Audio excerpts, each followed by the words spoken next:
The massive hall on Nexus Prime buzzed with different sounds. Crystals chimed softly as the Ilarians spoke to each other. Gas clouds shifted colors as the Netherians shared thoughts. Metal beings clicked and whirred as the Mechanic Empire delegates processed information. In the center of it all, Elder Kolthar sat like an ancient mountain. His skin looked like old leather that had seen 3,000 years of starlight. His eyes were deep black pools that had watched civilizations rise and fall. When he moved, even slightly, every other being in the hall paid attention. The Vorthak were the oldest race in the galaxy, and Kolthar was the oldest among them. Today, he had asked to speak about the humans. Ambassador Li Huan sat in the human section, wearing a simple black uniform with no decorations. He was 42 years old with short black hair and calm brown eyes. Unlike the other ambassadors with their bright robes and glowing jewelry, Li Huan looked plain. That was exactly how he wanted to look. Chancellor Merdith stood up first. Her crystal body caught the light and threw rainbows across the walls. When she spoke, her voice sounded like wind chimes in a gentle breeze. "We gathered today because Elder Kolthar has concerns about our newest members," she said. "The humans have been part of our galactic community for 50 years now. In that time, they have followed most of our rules. But there have been incidents."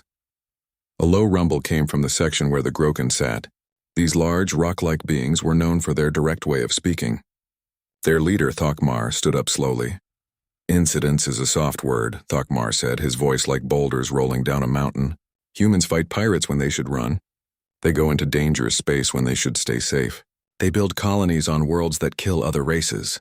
The Silken representative hissed agreement. Her snake-like body coiled and uncoiled as she spoke. "Our traders report strange things. Human cargo ships fight off entire pirate fleets. Human explorers go where even we fear to travel. This is not normal behavior." Elder Kolthar raised one ancient hand and the hall fell silent. When he spoke, his voice carried the weight of centuries. "You speak of what humans do now," he said slowly. "I speak of what they will become. In my 3,000 years, I have seen races like this before. They start small like humans. They seem weak like humans. Then something happens." He paused, letting his words sink in. "The Destroyer Wars 2,000 years ago. The Karathi started as peaceful traders, but they could not accept defeat. When pirates attacked them, they did not just fight back. They hunted every pirate in 3 sectors. When other races tried to stop them, they fought those races too. In the end, we had to destroy entire star systems to stop them." Li Huan listened without changing expression. His hands rested calmly on the table in front of him. "The Eternal Crusade 1,500 years ago," Kolthar continued. "The Valdris began as explorers much like humans today, but they could not leave mysteries unsolved. They opened doors that should have stayed closed. They woke things that should have stayed sleeping. Half the galaxy burned before we could contain the chaos they unleashed." The hall grew quieter. These were old stories taught to every young race when they joined the galactic community. And 800 years ago, the final silence. Kolthar's voice dropped to barely a whisper. "The Mektar refused to accept that some problems have no solutions. They tried to fix death itself. When we tried to stop their research, they fought us with weapons that could unmake matter itself. We won, but at a cost. 17 star systems still remain empty because of what they did." Chancellor Merdith's crystal form dimmed with worry. "Elder Kolthar, surely you do not compare humans to these fallen races." The ancient being turned his black eyes toward Li Huan. "Watch him," he said. "Look at his face. I speak of the greatest disasters in galactic history and he shows no fear, no shock, no concern. Only patience." Every eye in the hall turned to Li Huan. He sat exactly as he had when the meeting started. Calm, still, waiting. "The humans have a saying," Kolthar continued. "When you fall down, you get back up." Simple words, but they mean something terrible. Other races learn when to stop trying. Humans do not. Other races accept that some fights cannot be won. Humans do not. Other races understand when to surrender. Humans do not. The Netherian delegate pulsed bright red. "But they follow our laws. They accept our limits on their military. They trade peacefully." "Yes," Kolthar said. "They follow every rule. They accept every limit. They smile and nod and agree to everything we demand. And while they do this, they grow stronger. They learn. They adapt. They prepare for what? Chancellor Meredith asked. For the day when following our rules no longer serves their purposes, Kolthar replied. For the day when being patient stops working. For the day when they decide that the galaxy's way of doing things is wrong. Thokmar laughed, a sound like rock slides. Old one, you see shadows where there is only light. Humans are weak. One small fleet. A few dozen worlds. We could crush them in a day if needed. Kolthar's ancient face showed something that might have been sadness. That is what the pirates thought. That is what the Karathi's enemies thought. That is what we thought about the Valdris and the Mektar. He stood up slowly, his old bones creaking. I have watched humans for 50 years. I have read their history. I have studied their wars. They do not fight like us. They do not think like us. They do not give up like us. The elder looked around the hall, meeting the eyes of every delegate. You want to know what makes humans dangerous? It is not their weapons. It is not their ships. It is not even their courage. It is their absolute refusal to accept that anything is impossible. Show them a wall and they will find a way through it, over it, under it, or around it. Tell them something cannot be done and they will spend lifetimes proving you wrong. Li Huan finally moved. He stood up slowly, straightening his simple uniform. When he spoke, his voice was quiet but clear. Honored elder, he said, bowing slightly. You speak of relentlessness as if it were a disease. We prefer to call it determination.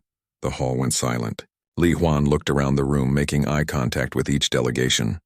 You fear what we might become, he continued. We understand your concern. We have studied our own history too. We know what humans can do when pushed too far. That is why we choose to be here, following your laws, accepting your limits. He paused, and for just a moment something flickered in his calm brown eyes. But we ask that you remember something. We are here by choice. We follow your rules by choice. We accept your limits by choice, and choice-honored delegates can always be changed. Chancellor Meredith's crystal form chimed with alarm. Are you threatening us, Ambassador? Li Huan smiled, and somehow that was more frightening than any threat. Not at all, Chancellor. I am simply reminding you that humans prefer cooperation to conflict. We always have. We always will. But we cannot control what others might do to us. The vote was swift. 97 races voted to place new restrictions on human expansion, limits on military growth, limits on colony ships, limits on exploration beyond certain boundaries. Only one race voted against the restrictions, the humans. As the delegates filed out, Elder Kolthar remained in his seat. Li Huan approached him slowly. You tried to warn them, Li Huan said softly. Yes, the ancient being replied, though I suspect you already knew what the outcome would be. Li Huan nodded. We hoped for better. But we prepared for this, and now we follow their rules, Li Huan said simply. We accept their limits. We smile and nod and agree to everything they demand. Elder Kolthar studied the human's face. And while you do this? Li Huan's smile returned, calm and patient and terrible. While we do this, honored elder, we learn, we adapt, we prepare. The ancient Vorthak watched the human ambassador walk away, and for the first time in 3,000 years, Elder Kolthar felt truly afraid. Captain Kim Do-yun gripped his chair as another wave of energy slammed into the ship. The Crimson Nebula lived up to its name, painting everything in shades of red and orange. Lightning that could fry a city danced between clouds of gas that glowed like dying stars. Captain, we just lost power to Deck 5 again. Engineer Choi Minho called out from his station.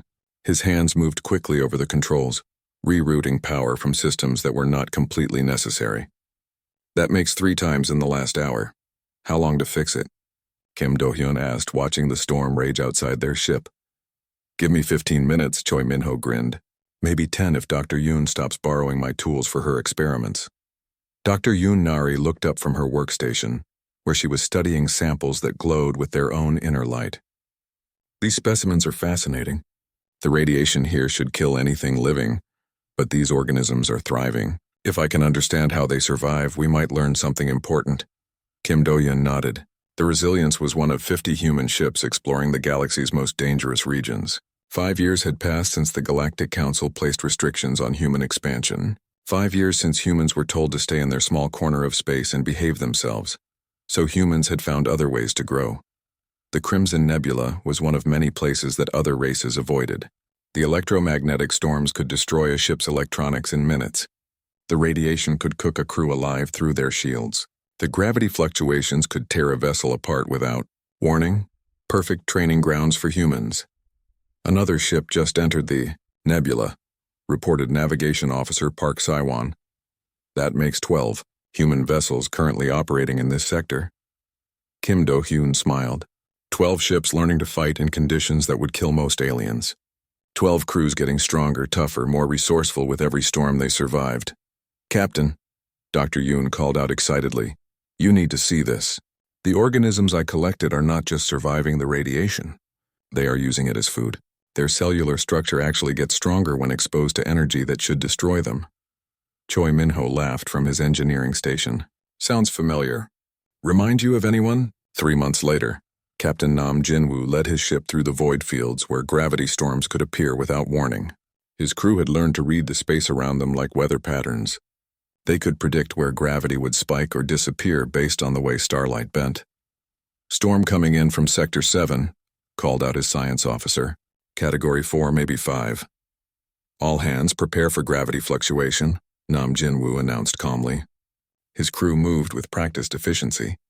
They had done this drill hundreds of times in the last year. The storm hit like an invisible hammer. In normal space, it would have crushed their ship like an egg. But the crew of the Wanderer had learned to work with the storm instead of fighting it. They used the gravity waves to push their ship forward faster than any engine could manage. On Earth, General Baek So-young reviewed reports from the exploration fleets. Her office walls were covered with maps showing human ships in places no other race would dare to go. The Death's Edge asteroid field, where rocks moved at near light speed. The singing voids where space itself seemed to scream. The bone gardens where the remains of ancient civilizations drifted in eternal silence. Her aide, Colonel Oh Hyunwoo, placed another stack of reports on her desk. More good news, General, he said. The crew of the Pioneer just completed a supply run through the Maelstrom corridor. They cut the travel time from 3 weeks to 5 days. General Baek raised an eyebrow. How is that possible? The Maelstrom has gravity fluctuations that should make navigation impossible. They learned to surf the gravity waves, Colonel O explained. Instead of fighting the forces, they use them for speed. Captain Lee Bora says it is like sailing in a storm, but in 3 dimensions. The general studied the navigation charts. The Maelstrom corridor connected 12 star systems that had been cut off from regular trade for centuries. If humans could make regular runs through it, they would control a vital shipping route. What do the other races think about our exploration activities? She asked. Colonel O smiled. They think we are crazy. Chancellor Meredith called our exploration efforts harmless but pointless ventures into cosmic graveyards. The Groken delegate said we are wasting resources on useless rocks and empty space. Perfect, General Baek said. Let them think we are harmless. Let them think we are wasting time. Meanwhile, we are learning to thrive in places they cannot even visit. Back in the Crimson Nebula, Dr. Yoon Nari made another discovery. The radiation-eating organisms had a unique property. When threatened, they could channel the energy around them and release it in focused bursts. Captain, she called to Kim Do-hyun, I think these creatures have weaponized their environment. They turn the nebula's energy into a defense system. Kim Do-hyun studied her readings. Could we learn to do the same thing? With the right modifications to our shields and power systems, yes. We could potentially absorb energy attacks and redirect them back at attackers. Choi Minho looked up from his repairs. Give me a month and a good engineering team. I think I can build something that works. 6 months later, the ship Sharp Edge tested the new energy absorption system while exploring the furnace rings, a region where solar flares from 3 different stars created a constant storm of deadly radiation. Energy shields holding, reported the shield officer. Actually, they are doing better than holding. Power levels are increasing. Captain Song Jimin watched as his ship absorbed energy that should have fried them. Can we redirect this power? Yes, Captain. We can channel it through our engines for extra speed, or through our weapon systems for increased firepower. News of the successful test reached Earth within days. Soon, every human exploration ship was being retrofitted with the new technology. On Nexus Prime, Elder Kolthar received his own reports about human activities. Unlike the other races, he understood what he was seeing. They are not exploring, he told his aide. They are adapting. His aide, a younger Vorthak named Veltar, looked confused. Adapting to what, Elder? To everything, Kolthar replied grimly. Humans are learning to survive in environments that would kill our finest warriors. They are turning cosmic disasters into training exercises. They are making the galaxy's most dangerous regions into their natural habitat. Veltar still did not understand. But why? What is the purpose? Kolthar's ancient eyes grew distant. Because when the time comes to fight, they want to be the strongest things in the galaxy. They want to be harder to kill than stars, more persistent than gravity, more relentless than time itself. The truth was spreading through human space, though most other races remained blind to it. In the obsidian fields, human miners learned to work in crushing gravity that would flatten most aliens. In the screaming winds, human pilots learned to navigate by sound through clouds that blocked all sensors. In the frozen wastes, human crews learned to keep their ships running at temperatures that could freeze helium. Every environment taught them something new. Every challenge made them stronger. Every impossibility became merely another problem to solve. Captain Kim Do-hyun's crew had now spent 18 months in the Crimson Nebula. They had mapped every current, charted every storm, and learned to predict the unpredictable. More importantly, they had learned to think like the nebula itself. "Captain," Dr. Yoon announced during their latest experiment, "I think we have been looking at this wrong. The nebula is not chaotic. It is complex. There are patterns, but they exist in 11 dimensions instead of 3. Can we use that?" Kim Do-hyun asked. "We already are," Choi Min-ho laughed. "Every time we survive another storm, we get better at reading those patterns. Give us another year and we will be able to navigate this place blindfolded." On the bridge, Navigation Officer Park Si-won was working on something new. He had been studying the way the storms moved and was beginning to see connections that went beyond normal physics. "Captain, I think I can predict storm formation up to 6 hours in advance," he reported. "If I am right, we can start using the storms as a defensive system. Anyone who attacks us in here will walk into a trap they cannot see coming." Kim Do-hyun smiled. "Test your theory, but carefully." That night, as the ship rode out another energy storm, Kim Do-hyun filed his report to Earth. Like all the other exploration captains, he kept his language simple and his conclusions understated. Crimson Nebula exploration proceeding successfully, crew adapting well to local conditions. Recommend continued operations in this sector. What he did not write, but what every human command officer understood, was the real message. We are becoming something new, something the galaxy has never seen before, something that cannot be stopped by storms, radiation, gravity, or time. When the galaxy finally realizes what we are becoming, it will be too late to stop us. The restrictions were supposed to contain humanity. Instead, they had freed humans to become perfect. Commander Lim Jae-hyun was drinking his morning coffee when the attack alert came through. The liquid was still hot in his cup when the first Skarn warships dropped out of hyperspace at the edge of the Kepler 442 system. "Commander," his communications officer called out, "we have 40 enemy ships incoming. They are broadcasting a surrender demand." Lim Jae-hyun set down his cup carefully and walked to the command center of the New Horizon. Through the viewports, he could see the peaceful blue world of Kepler 442b below them. 50,000 human colonists had spent 3 years building homes, farms, and cities on that planet. "What do they want?" he asked. "Standard Skarn invasion demands," the communications officer replied. "Immediate surrender of all colonies and shipping in this system. All humans to be taken as slaves or killed if they resist." Lim Jae-hyun nodded calmly. The Skarn hegemony was known throughout the galaxy as a brutal military empire. They raided weaker civilizations for slaves and resources. They had probably chosen this system because it looked like an easy target. They were about to learn how wrong they were. "Send a message to Colony Administrator Song Minji," Lim Jae-hyun ordered. "Tell her to initiate Protocol 7. On the planet below, Song Minji received the message while she was reviewing crop reports in her office. She had been expecting this day for 3 years. Every human colony established since the restrictions had been built with this moment in mind. All citizens, this is Administrator Song." Her voice echoed through every speaker in every building on the planet. "We are under attack. Begin evacuation procedures immediately. All civilians report to designated shelters. All defenders report to your assigned positions. Protocol 7 is now in effect." To anyone listening who did not understand Protocol 7, it sounded like a normal evacuation order. Colony defense ships would try to hold off the attackers while civilians ran for safety. The Skarn fleet commander, Warlord Grixmar, watched through his ship's sensors as the humans began to respond. As expected, their few ships scattered instead of forming a defensive line. Their single corvette began moving away from the main fleet, probably trying to escape. Pathetic, Grixmar growled to his tactical officer. Humans are even weaker than the reports said. Begin the assault. Destroy any ship that tries to run. What Grixmar did not understand was that the human ships were not running. They were taking positions. Captain Park Sunwoo commanded the corvette Defiant, the only military ship in the system. As his ship moved away from the main battle area, he was not retreating. He was drawing the enemy into a trap that had taken 3 years to prepare. Navigation, take us into the asteroid field, he ordered.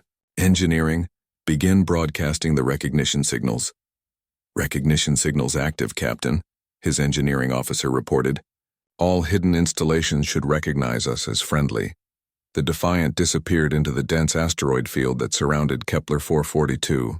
To the Skarn, it looked like the human military was abandoning the civilians to their fate. Warlord Grixmar sent 12 ships to hunt down the fleeing corvette, while the rest of his fleet moved toward the planet. The mining ships and cargo vessels in orbit continued their scattered retreat, making no attempt to form a defensive formation. The first Skarn ships to enter the asteroid field were looking for one small corvette. What they found instead was a three-dimensional maze of death. The asteroids were not natural anymore. 3 years of mining operations had turned them into fortresses. Hidden weapon systems opened fire from rocks that looked empty. Magnetic launchers that were supposed to move or instead hurled chunks of metal at near light speed. Industrial cutting lasers that were designed to slice apart asteroids proved very effective at slicing apart Skarn ships. What is happening? Warlord Grixmar demanded as he watched 3 of his ships disappear in explosions of light and metal. The asteroids are armed, sir, his tactical officer reported in shock. They have turned the entire field into a weapon system. But that was only the beginning. The human cargo ships that had been retreating suddenly reversed course. These vessels had spent 3 years disguised as civilian transports, but now they revealed their true nature. The Starlifter had been modified to carry and launch mining drones. In battle, those drones became smart missiles that could think for themselves and coordinate their attacks.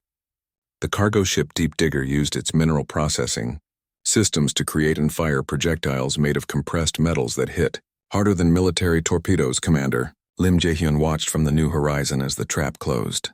Around the Skarn fleet, all ships begin pattern delta attack runs. Remember your training. The human ships moved through the asteroid field like fish swimming through coral. They knew every current, every hiding place, every safe passage. The Skarn ships, designed for open space warfare, found themselves fighting in a 3-dimensional puzzle where every piece was controlled by the enemy.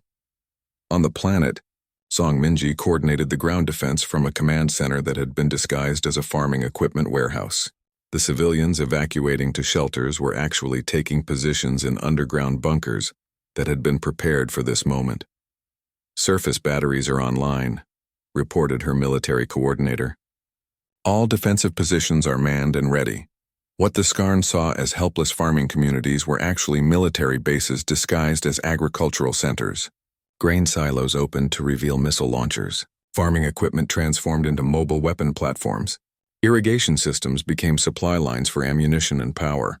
Every colonist had trained for this day. The farmer who grew vegetables in the morning could operate anti-aircraft systems in the afternoon. The teacher who educated children during peacetime could coordinate defensive communications during war. Captain Park Sunwoo brought the Defiant out of the asteroid field behind the main Skarn formation. His small corvette was now supported by a dozen hidden weapon platforms and 6 modified cargo ships that fought like heavy cruisers. All ships, focus fire on their flagship, he ordered. Let's show Warlord Grixmar what humans do to bullies. The Skarn had expected to face scattered resistance from frightened civilians. Instead, they found themselves fighting an enemy that had turned an entire star system into a weapon.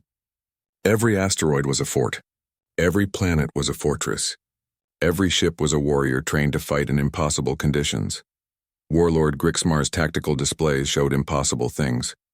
Human ships were surviving hits that should have destroyed them. Human weapons were firing with accuracy that should have been impossible at these ranges. Human coordination was operating at a level that required computers, but these humans seemed to be doing it naturally. How are they doing this? He roared at his officers. His science officer had been studying the human ships. Sir, their technology is not superior to ours, but they are using it differently. They have modified civilian equipment for military purposes. They have trained civilians to fight like soldiers. They have prepared for this battle for years. The truth was becoming clear. This was not a colony. This was a military base disguised as a colony. These were not civilians. These were warriors disguised as farmers and miners and teachers. Sir, his tactical officer reported with growing panic. We have lost 28 ships. Enemy losses are minimal. How is that possible? Grixmar demanded. We outnumber them 8-1. Not anymore, sir. The final phase of the battle began when the human ships stopped playing defense and started hunting. They moved through the asteroid field like predators, appearing from behind rocks to strike and disappearing before the Skarn could respond. Captain Park Sun-woo led a coordinated strike against the remaining Skarn heavy cruisers. His corvette and the modified cargo ships attacked from 6 different directions at once, using the asteroids for cover and the gravitational fields for speed. Target their engines first, he ordered. Disable them, then destroy them. The Skarn ships found themselves fighting an enemy that seemed to be everywhere at once. The humans used hit-and-run tactics that took advantage of every piece of cover in the system. They struck from unexpected angles and disappeared before counterattacks could be organized. Warlord Grixmar realized he was not fighting a military force. He was fighting something worse. He was fighting humans who had learned to turn everything into a weapon and everyone into a warrior. All ships retreat, he finally ordered. Emergency jump to hyperspace. But it was too late. The humans had predicted this moment too. Hidden mines activated along the hyperspace exit routes. Gravity disruptors that had been disguised as navigation beacons created interference that made hyperspace jumps dangerous. Of the 40 Skarn ships that had entered the Kepler 442 system, only 3 escaped. The rest were destroyed or disabled by an enemy that should have been helpless. In the aftermath, as human rescue ships moved to capture Skarn survivors and salvage their technology, Commander Lim Jae-hyun filed his report to Earth. Kepler 442 colony successfully defended against Skarn raid. Enemy force consisted of 40 warships. Human losses, 2 cargo ships, 43 casualties. Enemy losses, 37 ships destroyed or captured. Colony infrastructure intact. Population secure. What he did not write in the official report was the real message. The galaxy had just seen what happened when someone attacked humans who had... The news of the Kepler 442 victory spread across the galaxy faster than light itself. Within days, every major news service was reporting the impossible. 50,000 human colonists had destroyed a Skarn invasion fleet of 40 warships. Admiral Kim Yoonji read the reports while standing on the bridge of the Indomitable, flagship of the human fleet. She was a small woman with silver hair and sharp eyes that missed nothing. At 55 years old, she had spent her entire career preparing for this moment. Admiral, her aide reported, we are receiving communication requests from 17 different galactic news services. They all want to interview you about the battle. Kim Yoonji smiled coldly. Tell them I will be happy to discuss the battle. Schedule the interviews for next week on Nexus Prime. I want the entire Galactic Council to hear what I have to say. On Earth, President Ryu Taehyung was meeting with his Security Council when the latest intelligence reports arrived. Director Oh Ji-ye, head of human intelligence, placed a datapad on the conference table.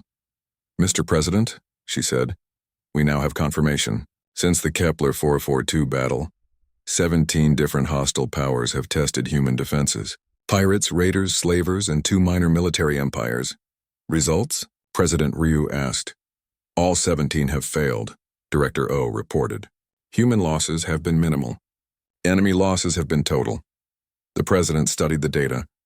Human colonies that should have been easy targets were proving to be death traps for anyone foolish enough to attack them. Human trade ships were fighting off pirate fleets single-handedly. Human exploration vessels were discovering ancient weapon caches in regions other races considered too dangerous to explore. What are the other races saying about this? He asked. Director O activated a holographic display showing intelligence reports from across the galaxy. They are confused and frightened. The Alarians are calling for emergency council meetings. The Groken are demanding explanations. The Netherians are asking how civilian ships can fight like military vessels. And the restrictions they placed on us? Still in effect, Director O smiled grimly. Officially, we have followed every rule they set. We have not built more than the allowed number of military ships. We have not expanded beyond the permitted boundaries. We have not developed any forbidden technologies. President Ryu understood. The restrictions had been designed to limit human military growth, but they had not limited human adaptation. Every civilian ship could fight like a warship. Every exploration mission was also a training exercise. Every colony was also a military base. Schedule a diplomatic mission to Nexus Prime, he ordered. It is time to remind the galaxy that we have been very good neighbors. Admiral Kim Yoonji arrived at Nexus Prime with a fleet of 12 ships.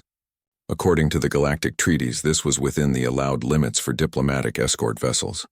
What the treaties did not account for was that these 12 ships had been built using technology, learned from 3 years of exploration in the galaxy's most dangerous regions. The Indomitable itself was technically classified as a heavy cruiser, but it had been built using mining technology that could cut through asteroid belts. Its shields were based on systems designed to survive inside stellar radiation zones. Its engines used gravity manipulation techniques learned from navigating cosmic storms. When the human fleet entered orbit around Nexus Prime, every military sensor in the system tried to analyze the ships. The readings made no sense. According to the scans, these vessels should not have been able to function. Their power signatures were too high. Their structural integrity was impossible. And their weapon systems appeared to be civilian equipment modified beyond recognition. Chancellor Meredith called an emergency session of the Galactic Council. Her crystal form was dim with worry as she addressed the assembled delegates. "We are here to discuss the recent actions of the human species," she announced. "In the past month, human forces have engaged 17 different hostile groups. The results have been disturbing." Admiral Kim Yoonji entered the council chamber wearing the same simple black uniform that Ambassador Li Huan had worn years before. But where Li Huan had projected calm patience, Kim Yoonji radiated controlled power. "Honored delegates," she began, "I am here to report on recent military actions taken by human forces in self-defense." She activated a holographic display showing the locations of the 17 battles. Each one showed overwhelming human victory against superior numbers. The Crimson Corsairs attacked our mining station at Delta Serpentis. They brought 43 ships against our single supply depot. Result: 43 pirate ships destroyed, 0 human casualties. The display changed to show another battle. The Void Reapers attempted to raid our trade convoy near the Spiral Arm Junction. They deployed 67 attack craft against our 6 cargo ships. Result: 67 enemy ships destroyed, minor damage to 1 human vessel. The pattern continued. Every attack on human targets had resulted in complete defeat for the attackers. The numbers were impossible, but the evidence was undeniable. Thokmar, the Groken delegate, stood up slowly. "Admiral Kim, how do you explain these victories? Your ships are outnumbered in every engagement." Kim Yoonji's smile was sharp as a blade. "We have learned to fight in conditions that would destroy most military forces. Our crews train in environments that kill other races. Our ships are built to survive cosmic disasters. When pirates attack us with conventional weapons in normal space, they are fighting us in our weakest environment." The truth hit the council like a physical blow. Humans had not been exploring dangerous regions for scientific purposes. They had been training for war in conditions that made normal combat seem easy. Furthermore, Kim Yoonji continued, "We have followed every restriction placed upon us. We have not built more military ships than allowed. We have not expanded our territory beyond permitted boundaries. We have not developed any forbidden weapons." Chancellor Meredith's form chimed with confusion. "Then how do you explain your capabilities?" "We have learned to fight with what we have," Kim Yoonji replied simply. "Every human colony is also a fortress. Every civilian ship is also a potential warship. Every piece of mining equipment is also a weapon. You restricted our military, so we militarized our civilians." The implications were staggering. Humans had not violated the letter of any galactic law, but they had made the laws meaningless. They had found ways to become militarily powerful without technically building a military. Elder Kolthar finally spoke from his position at the back of the chamber. His ancient voice carried 3,000 years of accumulated wisdom and regret. "Do you see now?" he asked the other delegates.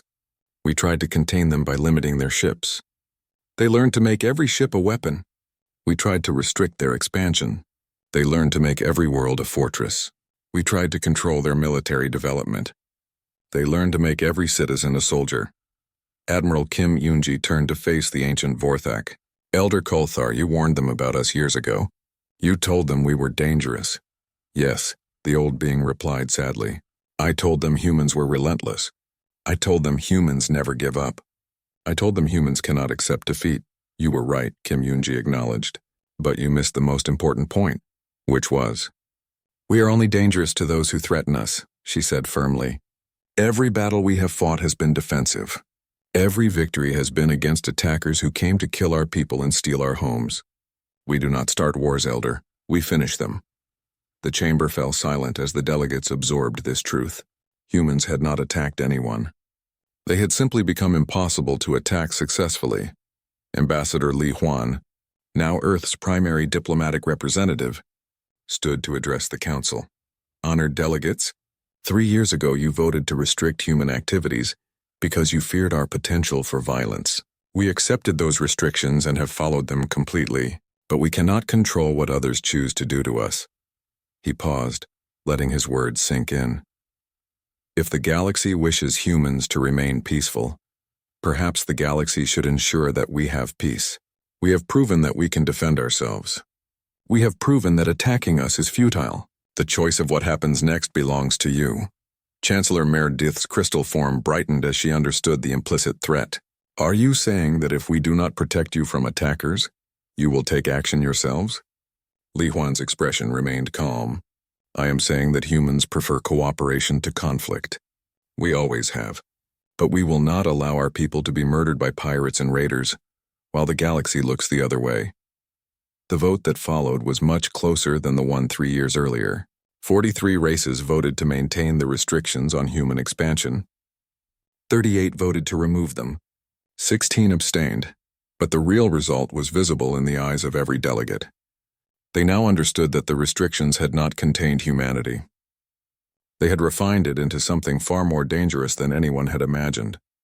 As the human fleet prepared to leave Nexus Prime, Elder Kolthar requested a private meeting with Admiral Kim Yoonji.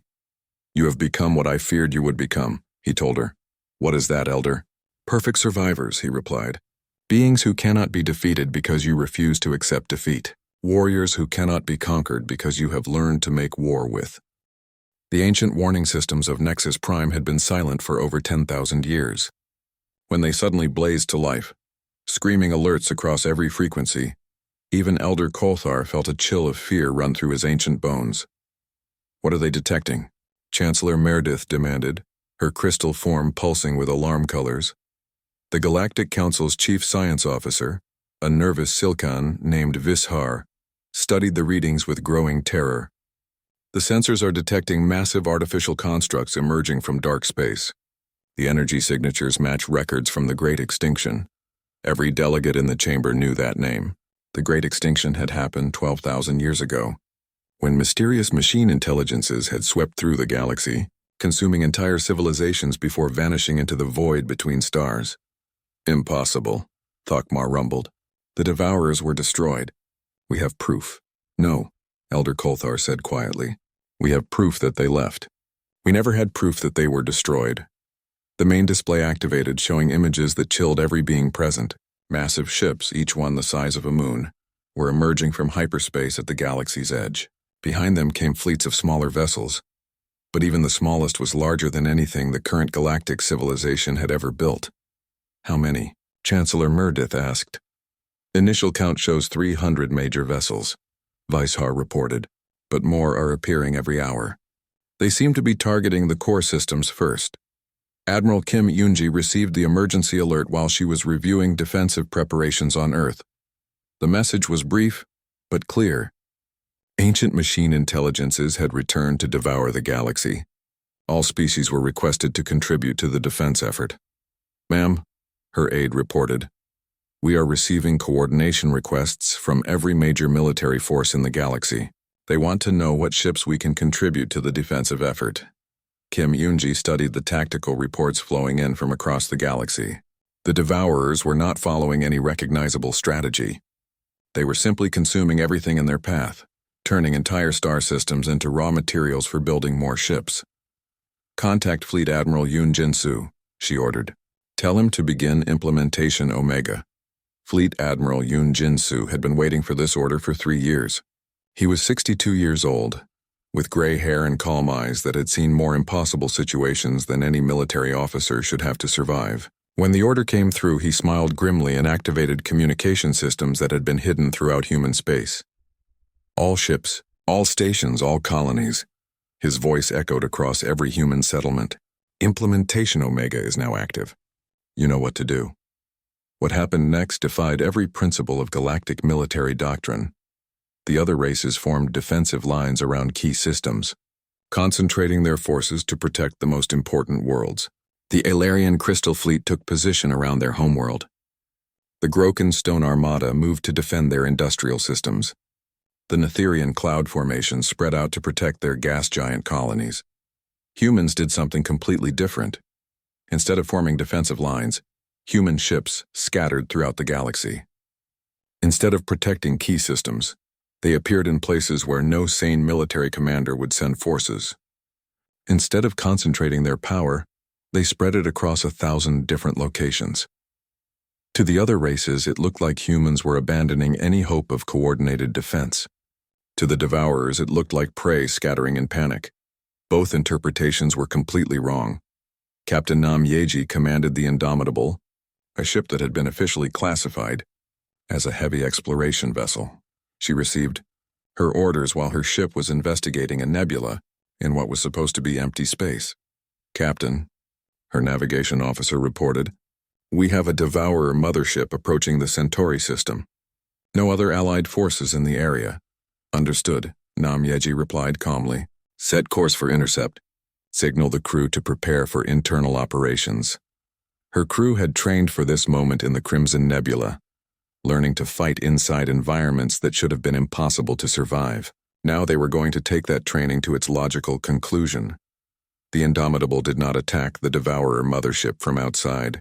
Instead, it flew directly into the massive vessel's docking bay like a parasite entering a host. All teams, begin extraction operations, Nam Yeji ordered as her ship landed inside the enemy vessel. Remember, we are not here to destroy this ship. We are here to take it apart from the inside. Her crew moved through the Devourer ship like miners working an asteroid. They used cutting tools to slice through vital systems. They used magnetic manipulators to rearrange the ship's internal structure. They used industrial fabricators to build new components that would serve human purposes instead of Devourer ones. Within 6 hours, the Devourer mothership was no longer following its original programming. Instead, it was broadcasting human identification codes and following orders from Nam Yeji's bridge crew.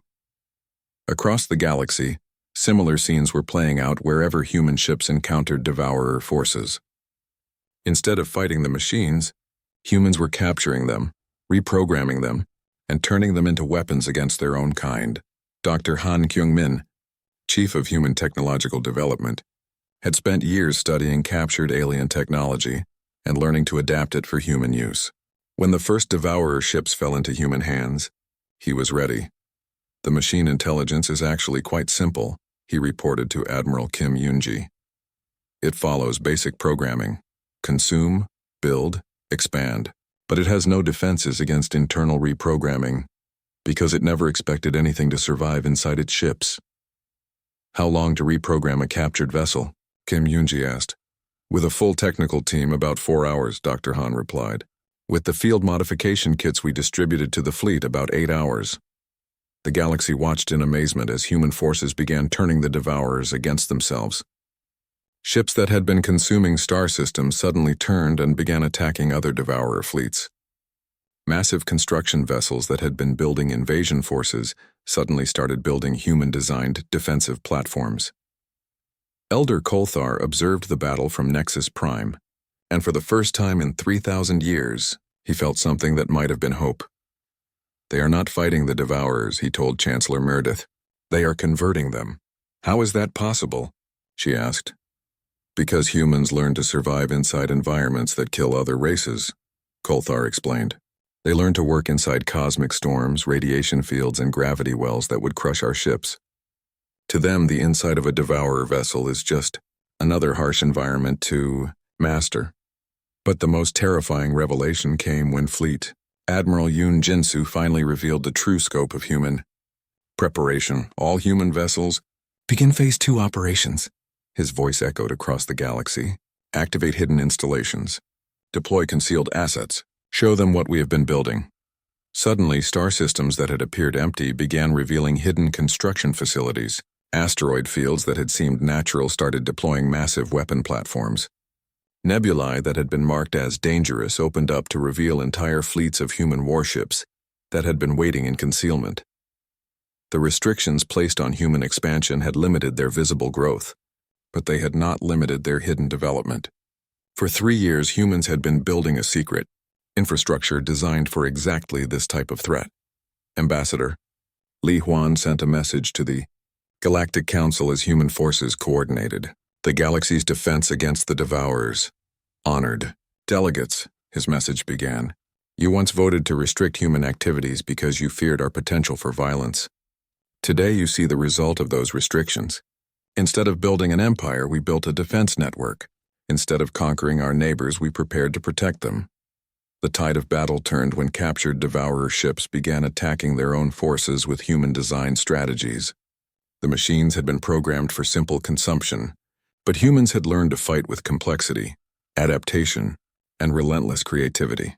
Captain Park Saiwan, commanding a fleet of converted Devourer vessels, used their own construction capabilities against them.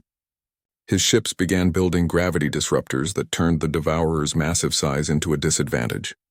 The larger ships became trapped in gravity wells while smaller human vessels swarmed around them like insects attacking giants. Within weeks, the Devourer invasion had been not just stopped, but reversed. The galaxy watched as human forces systematically captured, converted, and repurposed the ancient machines. What had begun as an extinction level threat had become a technological windfall for galactic civilization.